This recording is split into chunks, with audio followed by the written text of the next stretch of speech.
सज्जन union CBA बल्दिया उज़्मा कराची के सदर सैयद जुल्फ़िकार शाह ने कहा है कि KMC के मुलाजमीन सियासी जमातों के लिए काम करने के बजाय खिदमत और अपनी ड्यूटी की अंजाम दही पर तवज्जो दें। मसाइल के हल के लिए जद्दोजहद करना आईनी और जमहूरी हक है, लिहाजा एहतजाज कानून के दायरे में रह कर किया जाए। बदअमनी और गुंडागर्दी करने वाले के लिए सज्जन यूनियन में कोई जगह नहीं है। सज्जन यूनियन कराची के बल्दियाती इदारों की कदीम तरीन रजिस्टर्ड यूनियन है, जिसकी तंजीम नौ की जा रही है। इज्तिमाई मसाइल के हल के लिए यकीनी तौर पर अब मुहर्रम गुजरने के बाद दोबारा अमली जद्दोजहद को मजीद तेज किया जा रहा है। लिहाजा मुलाजमीन को हिदायत की जाती है कि वो सोशल मीडिया के बजाय अमली तौर पर जद्दोजहद का हिस्सा बने। सज्जन यूनियन का किसी सियासी जमात से कोई ताल्लुक नहीं है।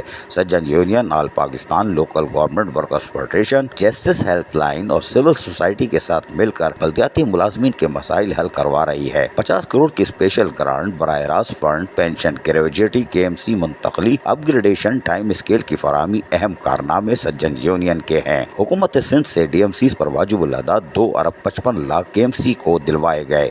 सिंध हाई कोर्ट में तमाम स्टेक होल्डर के दरमियान SOP पर दस्तखत भी सज्जन यूनियन का ही कारनामा है। मौजूदा एडमिनिस्ट्रेटर बल्दिया उज़्मा कराची, वजीर बल्दियात, सेक्रेटरी बल्दियात से मुलाजमीन के मसाइल पर बातचीत का सिलसिला ताहाल जारी है। अदालतों से भी रुजू किया हुआ है और जल्द मुलाजमीन के मसाइल के हल के लिए अच्छी अच्छी खबरें देंगे। सज्जन यूनियन के सदस्य सैयद जुल्फ़िकार शाह ने कहा कि सज्जन यूनियन मेहनत कशों के जायज़ हुकूक और मराद का तहफ़्फ़ुज़ करने पर यकीन रखती है और बिला वजह दमादम मस्त कलंदर से भी गुरेज करती है। और यही वजह है कि हम कोई भी एहतजाज करते हैं तो उससे पहले मुज़ाकरात के कई दौर और खतूत यानी लेटरबाजी भी करते हैं, और वो व्हाट्सएप पे नहीं बल्कि तहरीरी तौर पर रिसीव भी करवाते हैं ताकि मुलाजमीन के मसाइल को हल कराया जा सके। और यही सज्जन यूनियन की कामयाबी है और आने वाले दिनों में हम मजीद कामयाबी भी दिलवाएंगे। अजीज आरिफ, KBS बल्दियाती न्यूज़ कराची।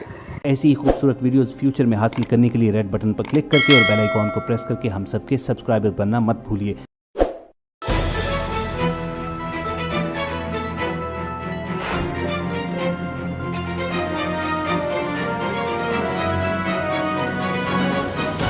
KBS बल्दियाती न्यूज़।